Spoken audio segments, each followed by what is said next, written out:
Welcome to this courageous conversation. A courageous conversation helps us to engage in dialogue with people we don't normally speak to, about things we don't normally speak about, or with those we speak to all the time about topics we would rather avoid. Hi, it's Tim Mulvaney.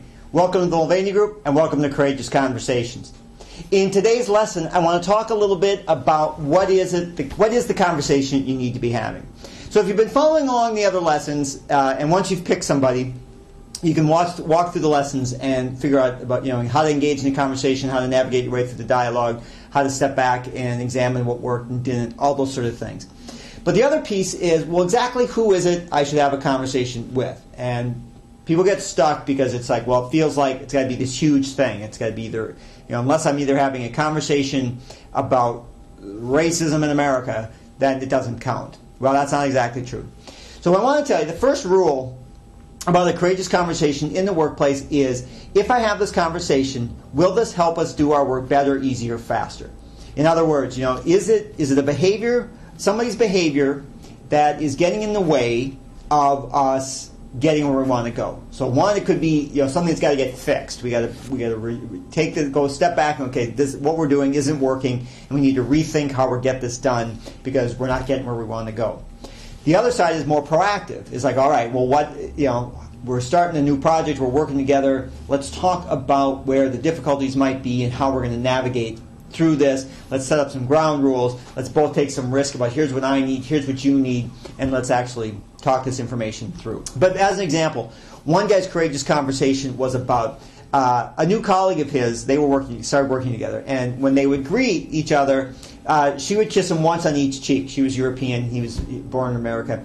And so initially it was like, wow, isn't this great, how European that was. But then what happened was he quickly tired of that and became like, well, can't we just shake hands or say hello, wave from across the room, what? So his first strategy was to get sick. In other words, she's coming at him in the hall, and what he does is he starts to cough. So he appears to be sick, and she steps back and goes, oh, okay, I'll stay back. Which, up until this point, mildly humorous anecdote, right? Until he told me that the reality is she represents his organization to the rest of the organization. So the truth is they need to be having contact and communicating nearly every day. And so what's happened now is, because of the way they've been greeting each other, the person he needs to be speaking to nearly every day is now the person he's avoiding. That's a problem. That's getting in the way of the work getting done. So on the one hand, it's a very small topic. The topic is, how do we say hello to each other? The problem is, though, it's actually getting in the way of the business. And so because of that, he needs to took on a courageous conversation to renegotiate about how we say hello.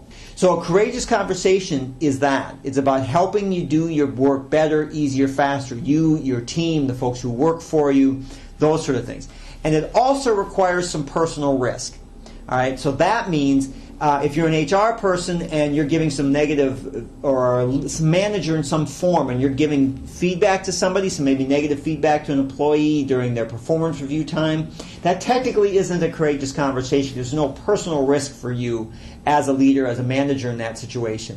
It may be uncomfortable, and it's like, well, I don't know quite how they're going to react, but it's about giving them feedback and them information. It isn't about you having to take a personal risk in terms of sharing something about yourself. We do apply these, so the skills of a courageous conversation to performance management. We help those conversations go better, but it isn't technically a courageous conversation. So you want to look for something that can impact the success of the business, and success of your unit, success of this project, whatever it is, something that's either getting in the way or would be helpful if we talked about this beforehand, but someplace so it helps the business, and you're going to take a personal risk. It's like you're going to put yourself out there, you're going to be a peer, you're going to make it manageable, and you're going to be willing to dialogue with this person to come to some amicable resolution. But those are a couple pieces of help for you in terms of picking someone to have your courageous conversation. But once you do that, let me know who that is, and once you engage in your conversation, let me know how that goes. And then let me know how we can help you and your managers and your organization have better and more courageous conversations. But thanks for listening. This is Tim Mulvaney, and I look forward to talking to you soon. Bye now.